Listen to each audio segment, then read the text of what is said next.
Sir home minister বলছে PM কি করলাম এখন আমি যেটা বলি স্যার, এখন স্বরাষ্ট্রমন্ত্রী আমারে কমিশনারে বলে দিচ্ছে আমার বদলি করা লাগে, আমি আমার বদলি করে দিচ্ছি স্যার। আমার অপরাধটা কি স্যার? আমার অপরাধ কি স্যার? ও তো নেত্রীদের নির্দেশ দিচ্ছে, সেখানে তো you are not defending you. সেও তো এমন ভাব দেখাচ্ছে যে তুমি এখানে পিএম কে একটা কথা বোঝাই বলেন তুমি নিজেই করো, জি নিজে করো। আমি স্যার আমরা যা করছি স্বরাষ্ট্রমন্ত্রী আইজিপি নির্দেশই করছে, এর বাইরে এক বিন্দু করে আপনি প্রমাণ নিন। তারা তো এটা এখন স্বীকার করে না, স্বীকার করেন না, স্বীকার করেন, আপনি জিজ্ঞাসাবাদ করেন যে স্বীকার করে কিনা, জিজ্ঞাসাবাদ করেন। দেখি আমি হোম মিনিস্টারের সাথে কথা বলবো। এটা যদি অনসার না করেন তাহলে কিন্তু অর্ডার এখন করে দিবে স্যার। আমি নাই স্যার, ডিবিতে নাই। হ্যালো স্যার, স্যার হারুন, কি তুমি একটু নেত্রীও তো বিরক্ত হয়েছি। তোমার প্রত্যেকদিন বলতেছিলাম তুমি ভালো করতেছো স্যার, আমি করতে আবার খাওয়াই ওইসব কেন? না, এই খাওয়ার ডিসিশনটা কে দিয়েছে স্যার? আমার স্বরাষ্ট্রমন্ত্রী, আমার এসবির চিফ, এরা দিয়েছে খাওয়ানোর জন্য। তারা নির্দেশ দিলে তোমাকে ছবি তুলে বাইরে পাঠাতে।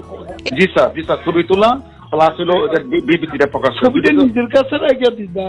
না, ওনারা তো বলছে প্রকাশ করার জন্য স্যার। মনির স্যার এসবি চিফ স্যারে জিজ্ঞাসা করেন স্যার, মনির স্যার বলছে কিনা। কিন্তু প্রধানমন্ত্রী যখন এগুলো বলতেছিলেন তখন তো হোম মিনিস্টার ওখানে ছিল স্যার। এখন যদি ওনারা সেন্টার না দেয় মানে, এখন হোম মিনিস্টার প্রধানমন্ত্রী বলতেছে হোম মিনিস্টার বদলি করতে, হোম মিনিস্টার আমার বদলি করে দিবে। হ্যাঁ, উল্টা তো তুমি দোষারোপ করবে স্যার। হোম মিনিস্টার বলছে পিএম কি করলাম। এখন আমি যেটা বলি স্যার, এখন স্বরাষ্ট্রমন্ত্রী আমারে কমিশনারে বলে দিচ্ছে আমার বদলি করা লাগে, আমি আমার বদলি করে দিচ্ছি স্যার। আমার অপরাধটা কি স্যার? আমার অপরাধ কি স্যার? ও তো নেত্রীদের নির্দেশ দিচ্ছে, সেখানে তো you are not defending you. সেও তো এমন ভাব দেখাচ্ছে যে তুমি এখানে পিএম কে একটা কথা বোঝাই বলেন তুমি নিজেই করো, জি নিজে করো। আমি স্যার আমরা যা করছি স্বরাষ্ট্রমন্ত্রী আইজিপি নির্দেশই করছে, এর বাইরে এক বিন্দু করে আপনি প্রমাণ নিন। তারা তো এটা এখন স্বীকার করে না, স্বীকার করেন না, স্বীকার করেন, আপনি জিজ্ঞাসাবাদ করেন যে স্বীকার করে কিনা, জিজ্ঞাসাবাদ করেন। দেখি আমি হোম মিনিস্টারের সাথে কথা বলবো। এটা যদি অনসার না করেন তাহলে কিন্তু অর্ডার এখন করে দিবে স্যার। আমি নাই স্যার, ডিবিতে নাই স্যার, অর্ডার করে দিবে। পলাতক শেখ হাসিনা 1 বছর পরও মাটিতে নামলেন না, জনগণের মুখোমুখি হলেন না, তবে আক্রমণ চালিয়ে গেলেন ভার্চুয়ালি। প্রশ্ন উঠছে, এই কি জননেত্রীর দায়িত্বশীলতা?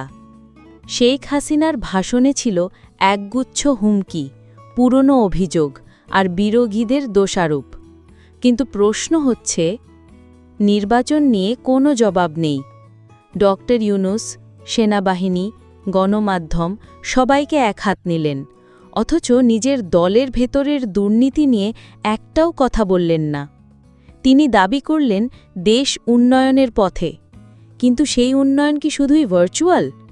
যেখানে জনগণ নেই, গণতন্ত্র নেই, ভোট নেই, সেখানে কিসের উন্নয়ন? 1 বছর ধরে দেশের বাইরে থেকে ভার্চুয়াল বক্তৃতা দিলেও তিনি দেশে ফিরছেন না কেন? জনগণের সামনে দাঁড়াতে ভয় পাচ্ছেন কেন? আইন আদালতের মুখোমুখি না হয়ে কেবল হুমকি ধামকি দিলেই কি নেতৃত্ব প্রমাণিত হয়? এটাই কি সেই নেতৃত্ব যার উপর বাংলাদেশ ভরসা রাখবে?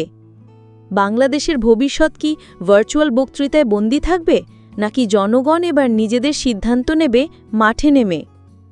আপনার মতে শেখ হাসিনার ভার্চুয়াল বক্তব্য কি বাস্তব রাজনৈতিক দায় এড়ানোর চেষ্টা, নাকি কৌশলগত পাল্টা আক্রমণ? তো আজকে এই পর্যন্তই, কিন্তু প্রশ্নগুলো এখানেই শেষ নয়।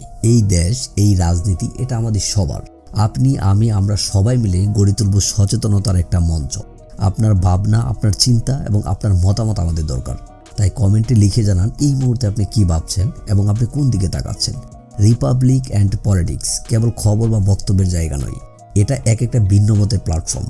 এখানে প্রশ্ন করার সাহস আছে, সত্যের পেছনে ছুটে চলার স্পর্ধা আছে।